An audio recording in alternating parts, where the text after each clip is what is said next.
And we are live. Welcome to the process. It is Thursday, April 7th. I am Josh Engleman, and I am here to break down a 7-game NBA slate for what may be the second to last time during this regular season.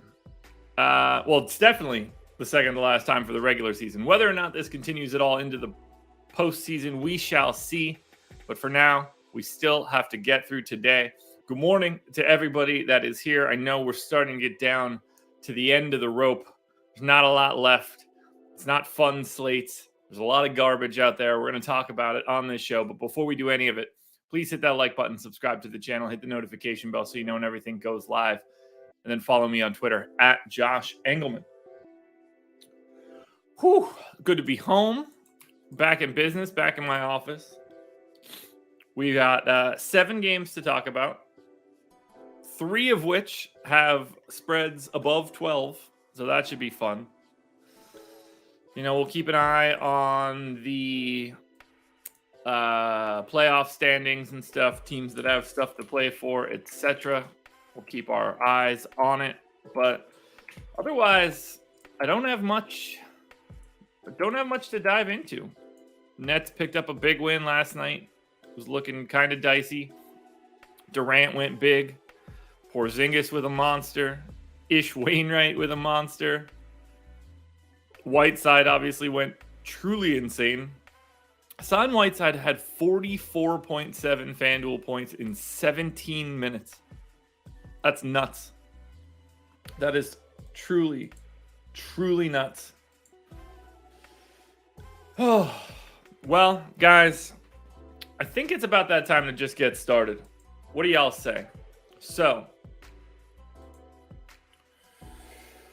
let's move these windows around. Let me get myself situated. Let's get a coffee ready to go, which I have, which I legitimately cannot wait for. Although, honestly, I had too much coffee yesterday, and it probably negatively affected the things that I was doing. How did my sleep end up? Let's check that out before we go and get this one started.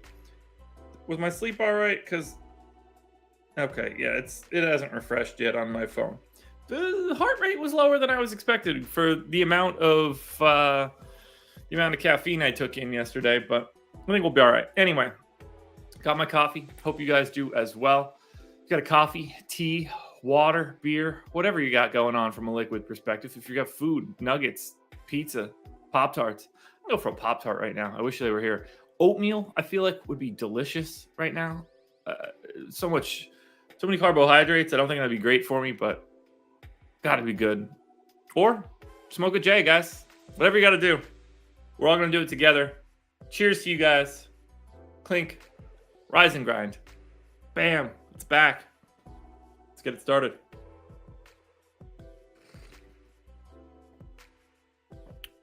That's a pretty tasty cup of coffee. Not gonna lie. Alrighty, let's talk basketball. And this should be fun. This should be a real fun slate, you know? Just can't ask for much more from a quality perspective. Just a fantastic dumpster fire as we get closer to the end of the year. I gotta delete this fake process stream that I accidentally went live on. Go ahead and click the old delete ski. More actions, delete forever. There we go. Now we're into it. John, good morning. Nick, good morning. Bull, good morning. There's a banner that I can't see who said it before that. There's one before the stream bots thing. I have a banner on my screen, so I can't see it. But whoever gave the first coffee cup, good morning. We're kicking it off now. Orlando Magic. 13.5-point dogs in Charlotte. Charlotte, for the most part, they're probably the 10 seed. They still have shots at the 8 and 9, so they unquestionably want to win. Obviously, Orlando is in full tank mode. They have the second worst record in basketball, I believe. Is that true? Yes, second worst record. So they are also... honestly, this game means nothing for Orlando. They are locked into one of the top 3 spots no matter what. So we know what we got going on there. We'll start on the Orlando side, which should unquestionably be the more difficult side. No Cole Anthony. No Franz Wagner. No Wendell Carter Jr. Admiral Schofield and Gary Harris are both questionable. My interest in this game is questionable. That much is for certain. Let's move these windows around so that I can keep up the Orlando list of players, because honestly, anybody can be on Orlando at this point. I'm going to gut the whole rotation. That just seems like it's going to be easier to manage. So we got 24 minutes out of Fultz on Tuesday. I'm going to say that that is the most that we're going to get out of Fultz. And Iggy Bardagas is playing a lot. RJ Hampton has been playing about 28 minutes a game, so let's pop those in. Mo Bamba playing 28 minutes a game. Let's pop that in. Let's see. Bamba 28.6. Robin Lopez 19.4. They played all 48 minutes at center on Tuesday. I'm going to assume that that happens again. Devin Kennedy played the other 24 minutes at point guard. Just a full split with Fultz. I'm going to go with that split. And then I guess Jalen Suggs is still playing.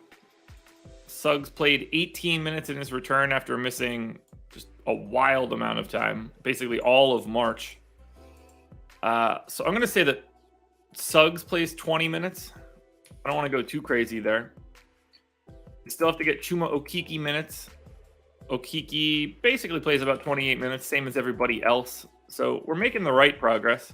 Mo Wagner plays about 20 minutes. I could see him playing a bit more just because of the lack of bodies. And then Iggy Bardagas, I mean, I have to assume is playing a pretty sizable chunk of time. I'm going to give him 32. And that leaves me 14 minutes left over for anybody else that could possibly play. I mean, in theory, that could be Gary Harris. He is questionable. In theory, that could be Terrence Ross, although he hasn't been playing. You know, you figure if we're losing Cole Anthony and Franz Wagner, we're going to need these minutes to go to somebody on the wing, whether that's Jeff Downton, whether that's Schofield, whether that's Ross. I don't think it's going to matter. I'm going to give them the Schofield. And then that'll largely cover us for Orlando. I don't really have any rates that I need to change. You know, guys like Chuma Okeke might end up looking pretty good, at least on FanDuel. But now we go to Charlotte. And Charlotte's just going to have what I would imagine to be their normal rotation. So that's helpful. Although I don't know who's in or out. That's the only piece that we won't know. Or we will know now. So Charlotte, doubtful tag on Gordon Hayward. So we have to assume that he's not playing. Which means this is basically like the same rotation they have used very recently. Now, Trez didn't play on Tuesday. Was that a coach's decision? So let's see. Hornets 4-5 box score. Montrezl Harrell sit on purpose. DNP CD for Montrezl Harrell on this past Tuesday, which really, really, really complicates matters. They went to Jalen McDaniels from an Orlando standpoint. I don't think that they would want to go back to Trez, but maybe they do. No, I mean, like, we got a 9-man rotation with no Trez. I'm going to assume that happens again. So I'm going to give 17 minutes to Jalen McDaniels. And I'm going to give just more playing time at the 5 to PJ Washington. PJ Washington in for 30 minutes. Got Mason Plumlee in for 25. I'm actually going to make that 24. keep PJ Washington in for 31. I got LaMelo in for 34. I got Terry Rozier in for 34.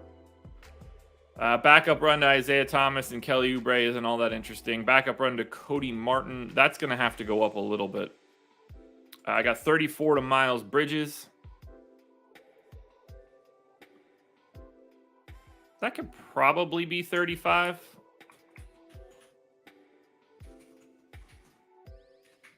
Definitely want to take Martin up to 24.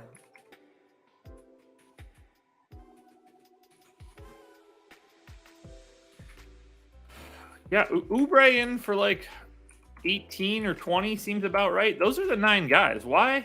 3, 4, 5, 6, 7. So I guess I do have like 7 minutes of spillover that I might actually just toss on to Trez for right now.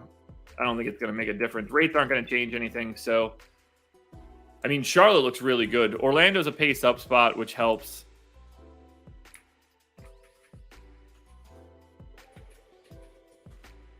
So as we look at game number 1 and as we look at Orlando,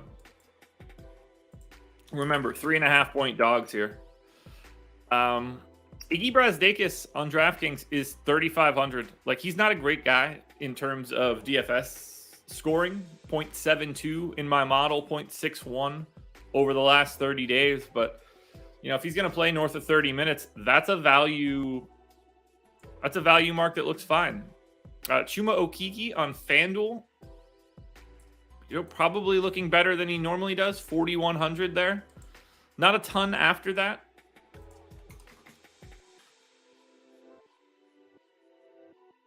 As we look at Charlotte now, Terry Rozier on both sites, 6,700 on FanDuel, 6,900 on DraftKings. Great price tag. Miles Bridges on DraftKings at 7,900, I think looks pretty good. LaMelo looks good on both sites. Miles Bridges still looks good on FanDuel. There's a lot more to like, I think, for Charlotte, or at least a lot more to be confident in for Charlotte.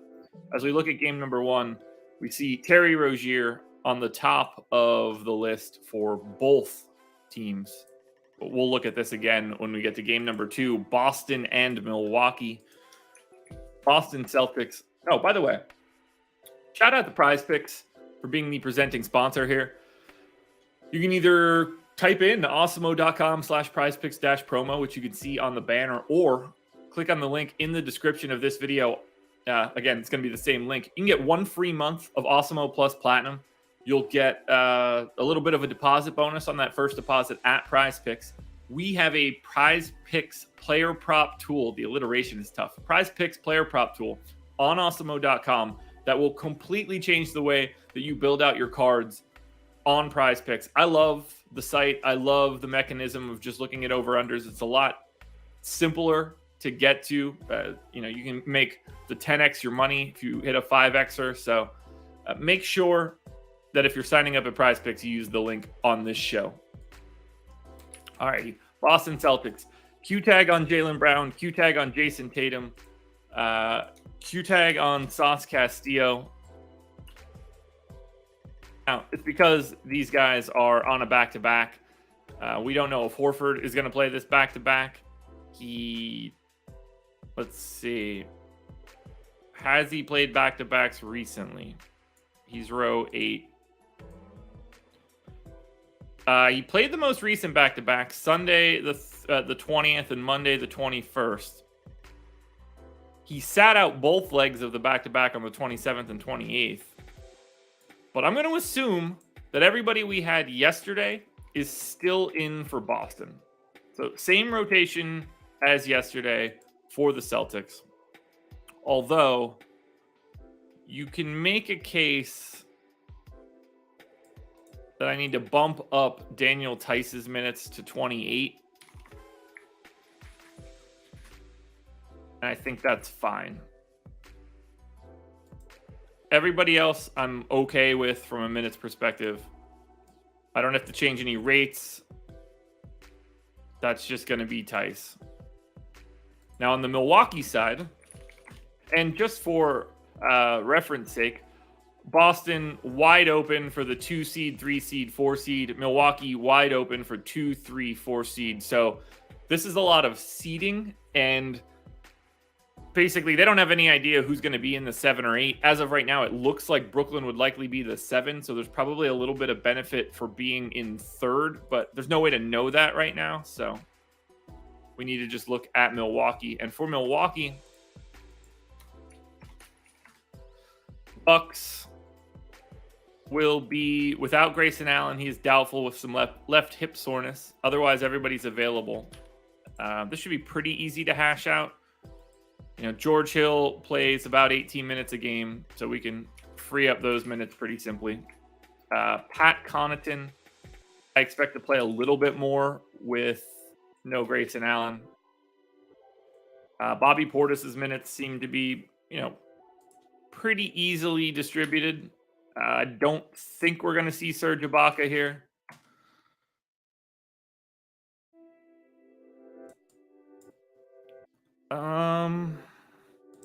Yeah, I'll go 25 to Brook Lopez, 23 to Portis. Obviously, we've got Giannis in for 35. I got Wes Matthews in for 25. Drew in for 35. Middleton in for 35. One of Javon Carter or Jordan Nwora is likely to pick up the minutes that Grayson Allen is now not going to play.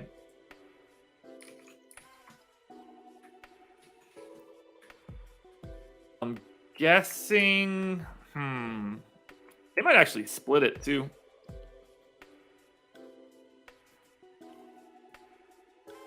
Let's see. It's Boston, so...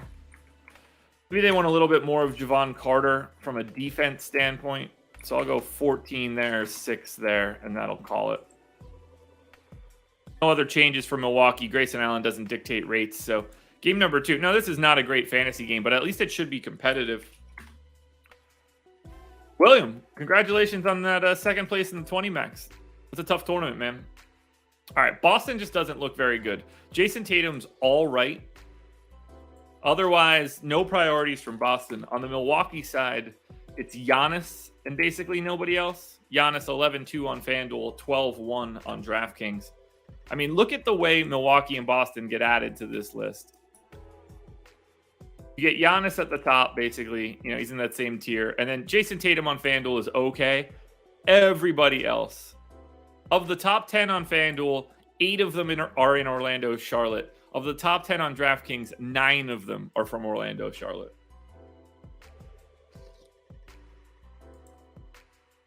So there's that. On the next game, Philly, 1.5-point dogs in Toronto. And we learned yesterday, Matisse Thybulle, not vaccinated, cannot play in Toronto. Now, that is interesting for 2 reasons. Obviously, for today, that is interesting. But also, as of right now, the 4-5 matchup is very likely to be the Philadelphia 76ers and Toronto Raptors. So Matisse Thybulle is going to need to get vaccinated ASAP Rocky if he wants to play in road games here. Philly sitting in the 4, much like Boston and Milwaukee. It's basically a crapshoot for who's going to go 2, 3, 4. Toronto looking pretty firm into that 5 seed. So not a series you want either. So let's take Matisse Thybulle's minutes out because he's not allowed to play. And let's just give those to somebody needs to soak up, 20 plus minutes. Makes it seem like Korkmaz is the first guy to get a shot at that. It just makes more sense. I think Niang probably picks up a couple extra minutes as well. And then you just pop Korkmaz in for like 21. I don't think any of it matters. The only guys that you're playing from Philly are Maxey, Harris, Embiid, and Harden. How many guys do we have in here right now? Even on this garbage slate, we still got 60 people. We still have 38 likes. It's always fun to see. But I don't have anything else to change for Philly. Rates and minutes are all the same. We know what we're getting here. So other than replacing Thybulle with what I assume to be Korkmaz, but I don't think it'll matter, none of these guys are going to be all that playable to begin with. On the Toronto side, I'm sure they're quite a bit more playable because they'll play like 40 minutes. Now, they don't have as much to play for, but Fred VanVleet's available. OG is questionable. OG having a great year, by the way. I don't think I have any major changes to make here. I got Siakam in for 38 minutes. I got Van Vliet in for 36. I got Gary Trent in for 35. We've got Scotty Barnes in for 35. OG hasn't played the past 2 games, but assuming he plays, I got him in for 35. Everything else sort of just shakes out as you would expect. I could probably knock down Precious's minutes a little bit. But I think we're already good with Toronto. This is another game that's very, very easy for us to project. It's going to get harder shortly. On the Philly side, nothing looks all that good here. Again, 217 total. This is the lowest game total on today's slate. If you're going to anybody, it's Harden and Embiid. You're more likely to go to those guys on FanDuel than on DraftKings. On the Toronto end of this one, Alan, you can play as a road player in New York. You couldn't play as a home player in New York. Multiple people have played in New York that haven't been vaccinated. It didn't affect the away teams. For Toronto, you guys know the drill at this point. 7,500 on FanDuel, 7,800 on DraftKings. I like Fred Van Vliet. I also really like Gary Trent on FanDuel for 5,200. When he gets cooking, things work out really well. But any one of the starters is fine. Nate, I took Rory in my one and done. I have outrights on, because I was in Pennsylvania, I was actually able to put some bets down. I have outrights on, let's see, let me log in here. So I hope it's Rory based on, where are all my bets? All my bets aren't showing. I know Luke List is one of them that I have for sure. For some reason, none of my bets are showing up on my phone. I definitely have Luke List. I think I have Seamus as well. I'm not sure if I have anybody else. For some reason, it's not showing me any of my bets. So, I don't know. Let me see if it's easier to see on this on my browser. DraftKings, Casino. Luke List for sure. Seamus for sure. I think I have a small share of HV3 as well, which would obviously be ridiculous. And then I bet a bunch of like head-to-heads and 3 balls and stuff. But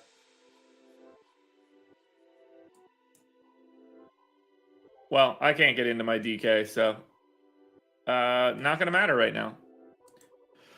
Anyway, adding in game number 3, we see Van Vliet and Trent go to the 3-4 spot on FanDuel. Embiid and Harden are into 6-7. So you can start to see where the true core begins.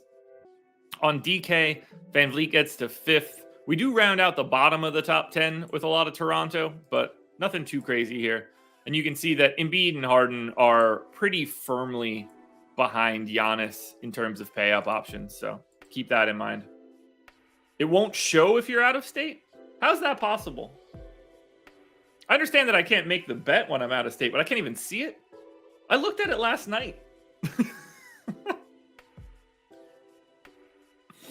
How the hell am I supposed to know what I bet on if I can't look at it? Whatever. I don't care. It doesn't matter enough. All right, game number 4. San Antonio Spurs at the Minnesota Timberwolves, 238 total. This is a biggie. So for San Antonio, they are either the 9 or the 10. This basically just is a home court advantage thing. They are a game behind the Pelicans, so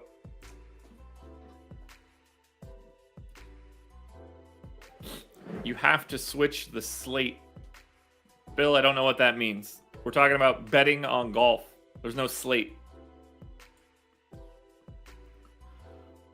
So So San Antonio's either the 9 or the 10. They want to win, I would imagine, to play the home game, but it's not essential. And then on the Minnesota side, Minnesota is currently sitting in the 7 spot. They're basically a coin flip to be 7. They've got a really good chance of being 8. They still have an outside chance of being the 6th seed, which they certainly want. They just have to win their final 2 games, and they have to have the Nuggets lose their final 2 games. So Minnesota probably doesn't have anything to play for here, but they still do want to be the home team in 7. So for San Antonio, we have no DeJounte Murray still. Lonnie Walker's questionable, but otherwise, this is going to be the same rotation we saw on, was that yesterday? Tuesday. Same rotation as Tuesday. We got big minutes out of Trey Jones. We get big minutes out of Keldon Johnson. Devin Vassell should play north of 30.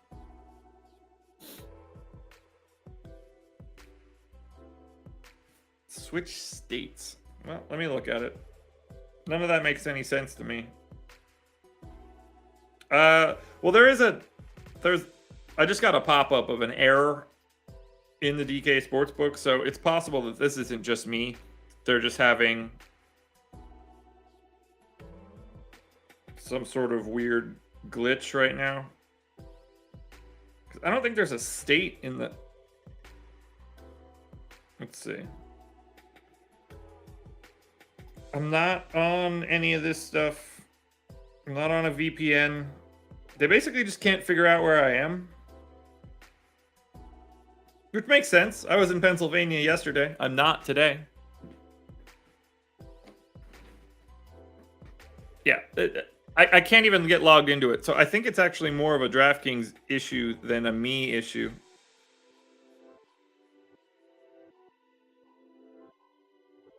Because when I go to my bets, there's nothing I could even look at. I think it just doesn't know where I am. But for some reason, it's not. Okay, recheck location. Let's see. It should tell me that. Yes. I am not trying to wager. I just want you to know that I'm not there. Yeah, for right now, I can't look at any of this on my phone. So I'm going to stop caring immediately. And we're going to get back to San Antonio, which ultimately I don't really think that I need to change all that much. We kind of know what they're doing. It's the same rotation as Tuesday. Yeah, I'm aware DK checks locations, guys. I know what I can't do. I think it's just an app issue right now. Yeah, I like the San Antonio rotation. Now, they're going to look really... Some of these guys are going to look really good because playing Minnesota is huge. On the Minnesota side, Q-tag on Bev. Q-tag on Jaden McDaniels, which is interesting to see him back, potentially. Beasley probable, so I'm leaving Beverly in, obviously, even though he hasn't played the past 2. McDaniels played 14 minutes this last time out. We saw decreased minutes to... Well, Beverly was out, so I think Jalen Noel might be the end of Jalen Noel. We get 14 minutes to McDaniels. 35 minutes for Edwards seems fine. Towns at 34 seems fine.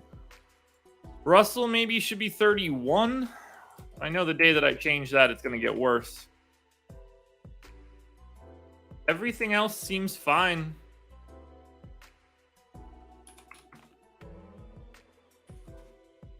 $22 for Beasley, I think, looks fine. Although he has been playing more, but that's probably just a without Beverly thing. So I'm happy with this rotation too. Easy peasy so far, guys. We're working our way through this. For San Antonio, Trey Jones looking great again today, even at 5,800 on FanDuel and 5,300 on DraftKings. I think Jakob Poeltl looks good on FanDuel and DK. He's 6,700 on FanDuel, 6,500 on DraftKings. Why in the world is he projected so high? Okay, big time usage bump. I probably need to check that out, but even if I just lock that in at 18, yeah, it's still Jakob Poeltl season today. Lots to like here for San Antonio. They're going to rank pretty highly. And then Minnesota, not much different. Edwards, as usual for me, 7,400, 7,600. Towns for 8,900 on FanDuel. Jared Vanderbilt for 3,900 on FanDuel. Lots of great value here in this game. Look where these guys line up now. We get Anthony Edwards either tied with Giannis at the top of FanDuel or basically clearly the top guy on DK. Plus shooting guard, small forward, it's just great. Trey Jones, top 5 on both sites. Vanderbilt and Pirtle both look really good. They're in the top 6 on FanDuel. Just a ton to like here from Minnesota, San Antonio. Great fantasy game. No, it's not a great fantasy game. That would be the Portland Trailblazers. 16.5-point dogs in New Orleans. 223 total. Now for Portland, Q tag on Brandon Williams. I know he did not play yesterday. I'm going to leave him into the rotation that I have right now. Otherwise, it's all of the same guys that we don't really know well. So they played all 10 available dudes yesterday. If you want to know how bad you are, Elijah Hughes can't even play when everybody's not available. So that's kind of scary. I'm going to leave Brandon Williams in for 30 minutes. I'm going to give that extra minute. Wow. I can give extra minutes all over the place at this point. We'll take CJ Ellaby down to 27. We'll bump up. Let's see. Who will we bump up?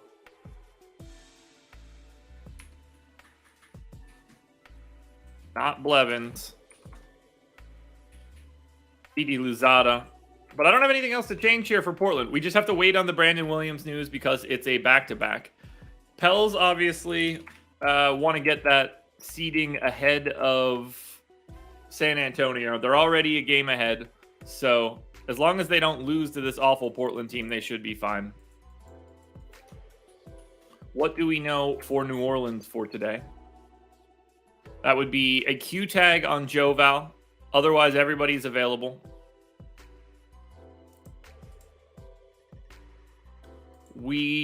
Assuming Joval plays, and again, we're not going to know that until lock. Assuming Joval plays, we have no other changes to make. Clearly, someone like Willie Hernan-Gomez is going to look a bit better if Joval ends up out. But as of right now, I think we just need to let this one go. I got Engleman for 33 minutes, 35 for McCollum. Everything else seems fine. So this is... I'm going to take Joval down to 31, actually. And bump up Herbert Jones 1 minute. Not a ton to like here for New Orleans. I don't think they're going to be much of a priority. Unless Joval ends up out, Portland's not a priority. You can see nobody even gets into yellow here. Brandon Williams on DK, if he plays, is your best option. For New Orleans, CJ on DK at 8,600 is really your only shot. But this is probably the second worst game on the slate. Look where these guys rank. On FanDuel, the highest ranking guy in this game is CJ McCollum at 22nd. On DraftKings, McCollum gets to 18th. There is no priorities whatsoever on the New Orleans Pelicans or the Portland Trailblazers unless we get injuries. We're just not going there. Their last guy is in. Game number 6. And again, let's see where we stand here. We have 83 viewers, 53 likes. You guys are doing a great job. I know a lot of people just don't want to be around for this final couple of days. Memphis Grizzlies taking on Denver. Memphis 3-point dogs, 232 total. For the Grizz, they are locked into the 2 seed. They have absolutely nothing to play for. All they want to do is be healthy. For Denver, though, they are basically locked into the 6. However, they have a slight chance to climb to the 5, and they do have a slight chance if they lose out to fall into the 7-8, which they don't want to do. But the most likely scenario here is that Denver's the 6th seed and they're playing either Golden State or Dallas. So I don't know what Memphis is going to do in this one. Obviously, they could sit a bunch of dudes, and it wouldn't be all that surprising. Memphis last played Tuesday. As of right now, they don't have anybody on the injury report other than Dylan Brooks, who's questionable with the right hip. I am going to assume that the rotation that we've seen recently is just going to continue, which means that I've got Steven Adams in for 26 minutes, Brandon Clark as the backup, Jaren Jackson in for 28 minutes, Kyle Anderson as the backup, Tyus Jones in for 32 minutes, Melton in for the backup and then some, Bane for 32, Brooks for 32. I think Memphis is really easy to project today unless they just take out everybody. John Brown, I could not be more excited for Sunday. It's going to be insane. On the Denver side, again, don't have a ton to play for, but they don't want to give it up either. Only thing that we really have to worry about here is a Jeff Green Q tag. Denver played on Tuesday. Their starters are playing more and more minutes. They're starting to really concentrate their rotation. I'm going to bump Jokic up to 35 minutes. I'm going to leave Jeff Green in for 25. We'll see how that actually shakes out when he finally gets back. Monty, actually, I might start trimming that anyway. Monty Morris is playing like 32 minutes a game now. Will Barton's playing 35 minutes a game. Aaron Gordon's playing 34 minutes a game. I think Bones in for 24 makes some sense. I think Austin Rivers in for 24 makes some sense. And then I'm just going to throw 2 extra minutes at Bryn Forbes at spillover. So for Memphis, assuming everybody is in, including Dylan Brooks, I think Dylan Brooks for 5,900 on FanDuel is really the only piece we're looking for aggressively. Now, this could change completely, and Memphis could have amazing value plays. We just don't know right now. On the Denver side, Jokic looks great on both sites. Will Barton looks really good on both sites. You can make a case for Aaron Gordon, but that price has come up pretty dramatically. I think comparing it to the rest of the slate is the easiest way to look at this. Jokic hops into the number 4 spot on FanDuel. You know, by the end of the day, we might have enough value to get to Jokic plus Giannis, but it might be a bit of a tough sell. But they are your 2 preferred pay-up options. No surprises either. Will Barton gets the 12th on FanDuel. Otherwise, we get Jokic and Barton on the outside looking in of the top 5 on DK. And as you can see, basically no sign of anybody from Memphis. We're going to need injuries, well, or at least guys sitting in order to make Memphis look a little bit better. We're going to close it out now with the Lakers. 12.5-point dogs in Golden State.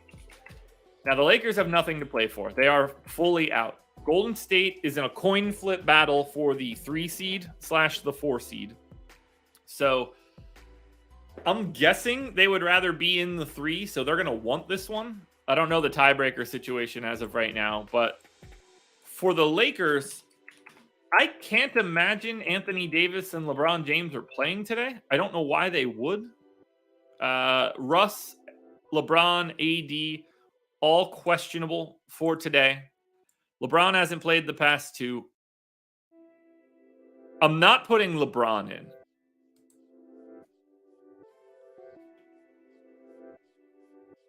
You know, like, the question for LeBron is, does he want to try to get the scoring title?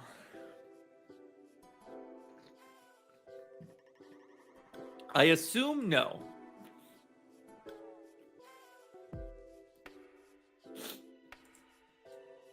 Zay Garcia, I would be very surprised if we saw news that LeBron needs surgery. I mean, I think Russ is going to play. Like, why would he want to? Like, Russ doesn't sit. I'm leaving Russ in. I'm taking AD out and I'm taking LeBron out. But we could have to take Russ out later today. I just think he's the most likely guy to play. So I'm going to take a look at that. We're going to leave him in for 34 minutes. I'm going to bump up Malik Monk to 32. I'm going to say that Dwight plays like 24. I'm going to say that Stanley Johnson plays like 24. Melo probably plays like 26.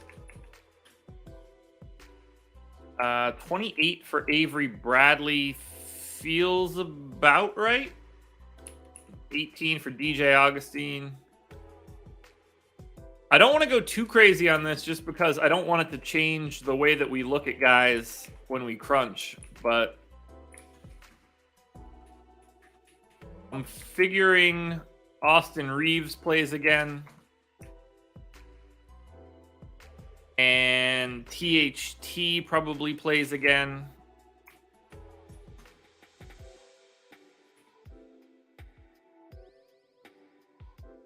Yeah, that's 9 guys. 4, 9, 10. So they've been playing 10. I guess Wenyen Gabriel can probably get back out there for some playing time as well.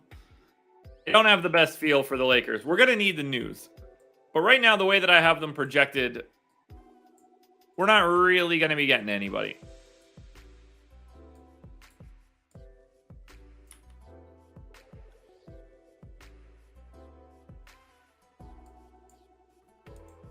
Yeah, there's nothing that we could do with the Lakers right now, so I'm leaving it so basically no one shows up.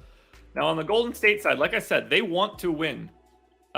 Clay is available, Otto Porter's available, Iggy's available. They've got everybody but Steph, which actually makes things pretty easy to manage. We go ahead and we lock in Jordan Poole for 36. We lock in Klay Thompson for 35. We go ahead and get Kevon Looney, 16. Draymond in for 28. But I want to give Bielitsa his run as well. Say 16 for Bielitsa. That gets 28 for Draymond.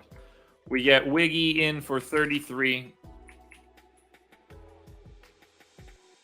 Kuminga and Otto Porter both need a bunch of minutes. When everybody's available, Kuminga basically doesn't play. We got to give Gary Payton 20 minutes.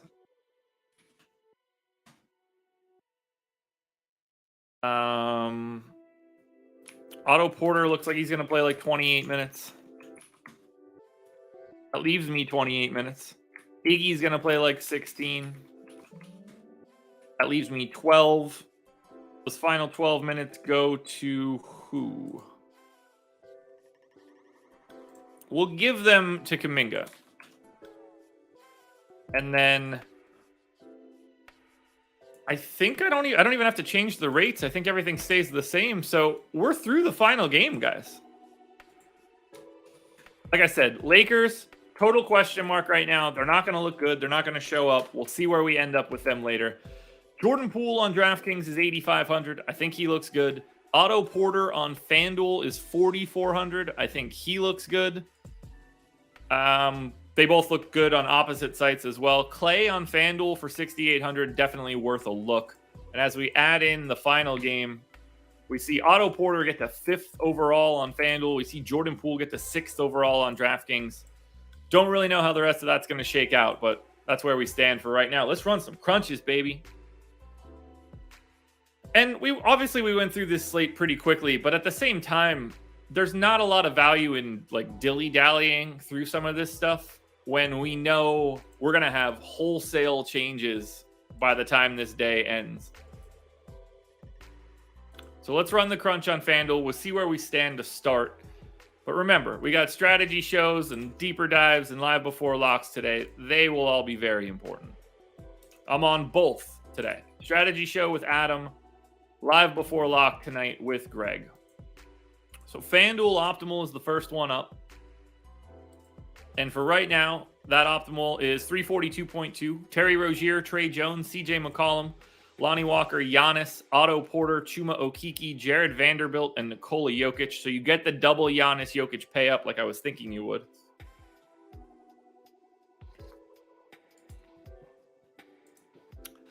And then power rankings on FanDuel.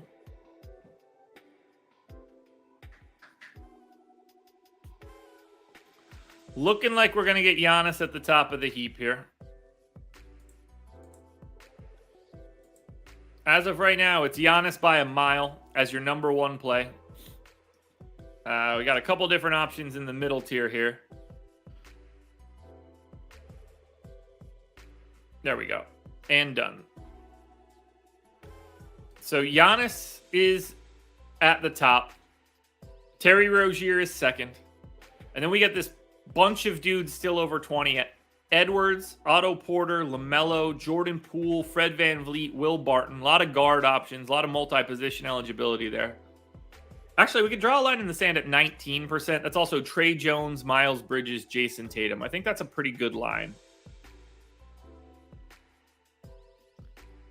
And then we go to DraftKings to close this one out. DK Optimals. Don't expect to get Jokic and Giannis here. It's a lot harder on DraftKings than it is on FanDuel, I believe. We'll see. Maybe I'm wrong. I don't think that I am. But as we look at DK,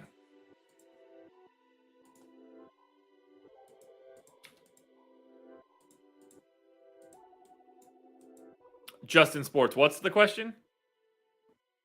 All right, optimal lineup on DK. Trey Jones, D'Angelo Russell, Iggy Brazdeikis, Giannis, Mason Plumlee, Anthony Edwards, Jared Vanderbilt, Jakob Poeltl. So Giannis as the pay up.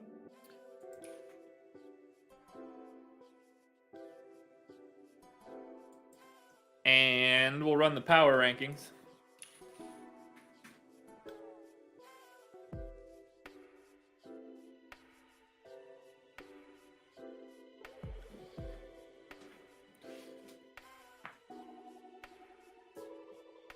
Oh, good stretch.